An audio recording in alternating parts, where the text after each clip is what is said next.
খেলনা পাতিল ধুলাবালি দিয়ে মানে কোনে পাত্তর মানে খেলছিলাম না আগে ছোটতে।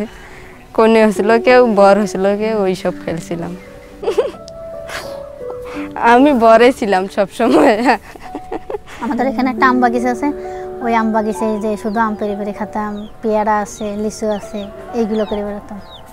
সপ্তম শ্রেণীতে যখন উঠি তখন হট করি ওই ছেলেটা আমার পিছিয়ে পিছিয়ে যায়। তো আমি বলি যে আমি লেখাপড়া করব, যদি আমি কিছু করতে পারি ভবিষ্যতে তারপরে আমি বিয়ে করব, তাছাড়া আমি বিয়ে করব না। গ্রামবাসী সবাই আসিল, আমার চাচা জেঠোরা সবাই আসিল, আসিয়ে মিটিংয়ে বসিয়ে ফয়সালা করলে বিয়ে। বাবা মা যদি বিয়ে দিতে চায়, মেয়েরা যতই বলুক না কেন আমরা বিয়ে করব না, কিন্তু ওরা সেটা মানবে না। ওদের মনে হয় বোঝা মনে হয়।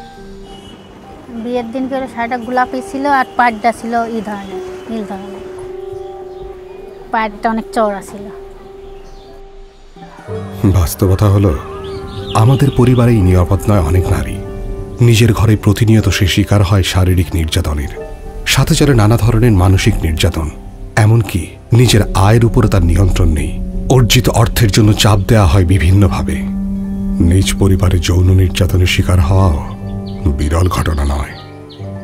যে আমার ময়না হওয়ার পর থেকে জ্বালা পড়া শুরু করছিল, মানে অনেক অনেক নির্যাতন করে, এমনকি ভাত কাপড়।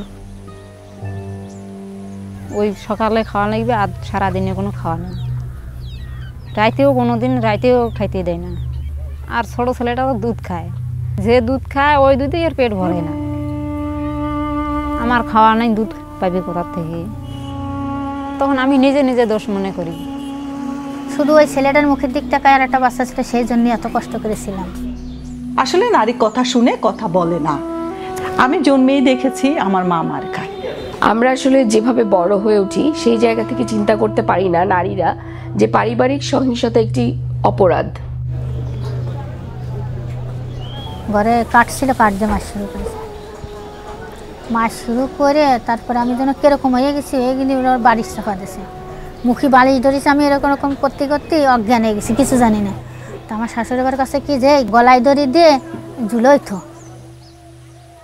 ওই মার খাওয়ার পরতে আমি আর উত্তর দিইনি যে মার খাওয়া নেই। খুবই কষ্ট লাগতো, আমি মাঝে মাঝে বসে বসে কাঁদতাম। আর মনে মনে ভাবতাম ইয়ের চাইতে যদি মৃত্যু হতো সেটাই মনে হয় ভালো হতো। পারিবারিক সহিংসতা প্রতিরোধ সুরক্ষা আইন 2010-এ 4 ধরনের নির্যাতনের কথা বলা হয়েছে: শারীরিক নির্যাতন, মানসিক নির্যাতন, আর্থিক ক্ষতি এবং যৌন নির্যাতন। আমি বিভিন্ন ধরনের প্রতিরক্ষা আদেশ পেতে পারি আর সুরক্ষা আদেশ পেতে পারি। আবার আমি অন্য আইনেও আমার যাওয়ার সুযোগ আছে, ক্রিমিনাল শাস্তির জন্য আমার অন্য আইনে যাওয়ার সুযোগ আছে। অন্তর্বর্তীকালীন সুরক্ষা আদেশ। সহিংসতার শিকার হয়েছে বা হওয়ার সম্ভাবনা আছে এমন অবস্থায় আদালত প্রতিপক্ষের বিরুদ্ধে একতরফাভাবে এই আদেশ দিতে পারেন। সুরক্ষা আদেশ: দুই পক্ষের শুনানি শেষে আদালত ঘটনা ঘটেছে বা ঘটবার সম্ভাবনা থাকলে সুরক্ষা আদেশ প্রদান করতে পারেন এবং প্রতিপক্ষকে কিছু কাজ না করার বিষয়ে ও কোনো রকম সহিংসতামূলক আচরণ না করার আদেশ দিতে পারেন। বসবাস আদেশ: আদালত অভিযোগকারী নারীর আবেদনের প্রেক্ষিতে যেখানে সে প্রতিপক্ষের সাথে বসবাস করত সেখানে বা তাদের মালিকানা আছে সেখানে নিরাপদে বসবাসের আদেশ দিতে পারেন। ক্ষতিপূরণ আদেশ: অভিযোগকারী নারী তার শারীরিক, মানসিক, আর্থিক যে ধরনের ক্ষতি হয়েছে তার জন্য আদালতে ক্ষতিপূরণের আবেদন করতে পারবেন। নিরাপদ হেফাজত আদেশ: অভিযোগকারী নারীর সন্তানের নিরাপত্তার জন্য আদালত সাময়িকভাবে নিরাপদ হেফাজত আদেশ দিতে পারেন। এই আইন ভঙ্গ হলে শাস্তির বিধান আছে।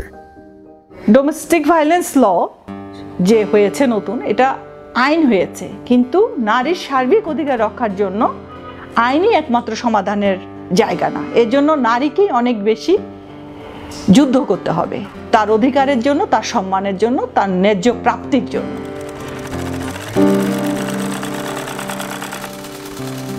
আমি তো কোনো দোষ করিনি, তাহলে আমার সাথে খারাপ ব্যবহার দেখাবে কেন? মানুষের মতো আমার বাঁচতে হবে। তখন বাধ্য হয়ে আমি ওর কাছ থেকে চলে আসলাম। এটা কি? তারপর আমার মেয়েটার জন্য অমন হয় না, কর্ম করে যেন আমার মেয়েটাকে বড় করতে পারি, লেখাপড়া শেখাতে পারি, তারপর বয়স ঠিক করে তারপর বিবাহ দেব। শ্বশুর বাড়িতে যে কষ্টটা করছি, খাবার মানে ভাত পাই নাই, কাপড় পরিবার পাই নাই, ছিঁড়ে কাপড় পরি বেড়াইতে মানে দিন গেছে, না খায়া দিন গেছে। এখন যেন আমার যেন ওটা হয় না। এখন নিজে খাইতে পারি, এখন নিজে যেন খাইতেও পারি, পড়তেও পারি, থুতেও পারি। নারীর প্রতি সহিংসতা অব্যাহত রেখে সমাজ উন্নয়নের পথে অগ্রসর হওয়া সম্ভব নয়। তাই এ লড়াই কোনো নারীর একার নয়। এ লড়াই আমাদের সবার, আমাদের অস্তিত্ব শক্তিশালী করার। এই লড়াইয়ের জন্য আমরা কি প্রস্তুত?